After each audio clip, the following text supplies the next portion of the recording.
Hey Sarah, what's going on? Thank you so much for the cameo request. Miles here.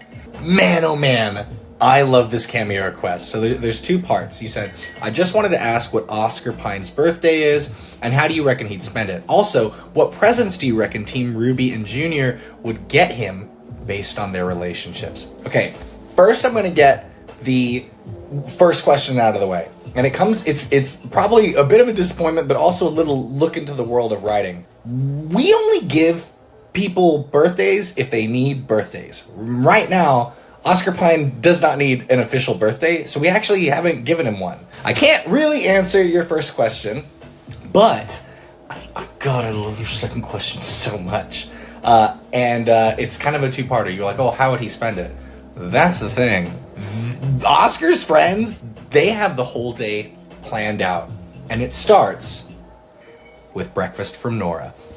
Oscar Pine wakes up on his birthday to the scent of maple syrup, butter. Is Nora making pancakes? No, because although Nora loves pancakes, Nora also knows that Oscar loves waffles.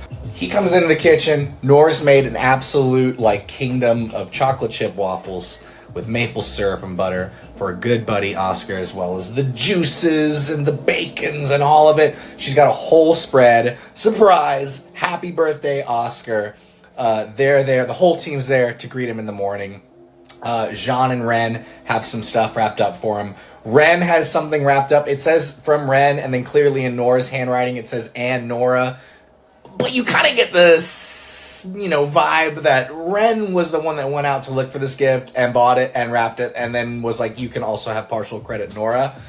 You made breakfast, so fine. Ren's getting Oscar something that he thinks that Oscar could really use, that Ren finds very helpful. Oscar sometimes has trouble sleeping. He has a really active mind off of sharing it with an ancient soul. And so Ren has gifted him, it's a combination eye mask headphone device that Oscar can put on so that he can sleep in and not be woken up by the morning sun, which used to always wake him up when he worked on farm. And he can use the headphones to play soothing wave sounds or whatever to help drown out all the thoughts so he can get a good night's sleep. Ren hasn't been able to sleep without it in years. He loves the thing. He recommends it. Great. Jean and Oscar love movies. They love going to the movies together. So Jean is getting Oscar the VHS equivalent of Spruce Lee's Exit the Dragon. It's a really, really rare movie to find. It's a great kung fu movie. It's got subtitles. It's a little grainy. It's got some wear and tear. But they're both fans of Spruce Lee. They love the kung fu journey that he's always going on in all of his films. This is one that Oscar had never seen. Jean wanted to get it for him, and they're planning a movie night in the future. But they can't talk about that now. He needs to hurry up and finish breakfast because someone's picking him up. And that someone's Yang Xiaolong. Yang rolls up, hop on the bike, kid. We're going to the theme park. Admittedly, Yang is a fan of thrill rides and likes doing that sort of stuff. And Oscar has just recently become tall enough to ride every ride at the nearby theme park. And so she's treating him to an all-day hangout. They're going to ride all the rides. They might ride some of them twice. They might throw up once. They might agree to never talk about how they threw up once. And they just have a fantastic time.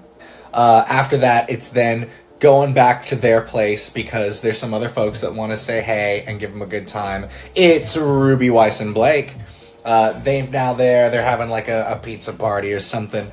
Blake is going to give Oscar a second edition. She couldn't find first, but it's a second edition copy of The Girl Who Fell Through the World. I'm going to assume that this is pre-Volume 9, by the way, in some nebulous friendship, nothing bad ever happened timeline.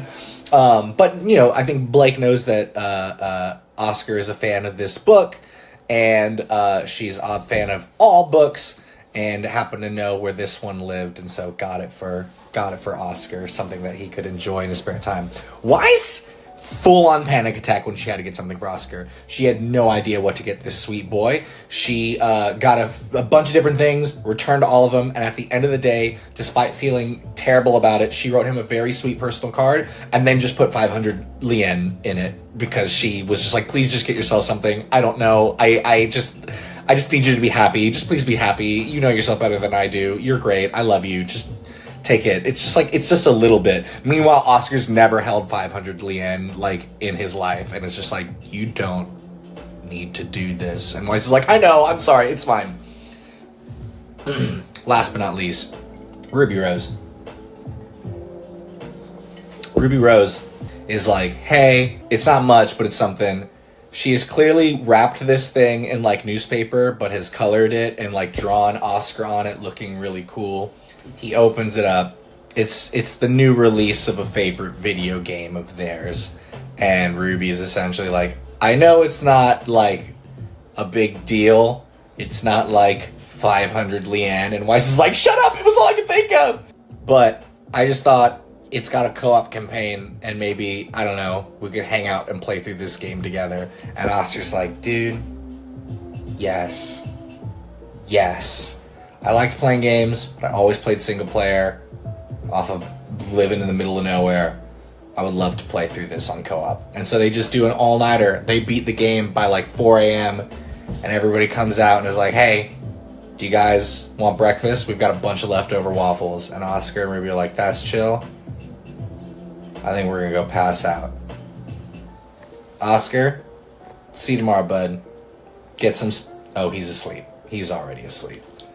That's how I like to imagine it. It's extremely wholesome. And hey, I gotta tell you, I really loved this question. I get a lot of, like, hypothetical what ifs, but they're mostly, like, all shipping based. This is good food. This prompt is such good food. It's good eating. It's fun, fictional friendship. I love that. Thank you for that. You gave me a little gift. I had so much fun just kind of sitting around and thinking about, what would they get him? How would that birthday go down? I love that. I love getting to spend non-plot critical time with characters from stuff that I've done. So thanks, Sarah. This, like, really made my day, and I hope this makes yours too. So you take care, and thanks again.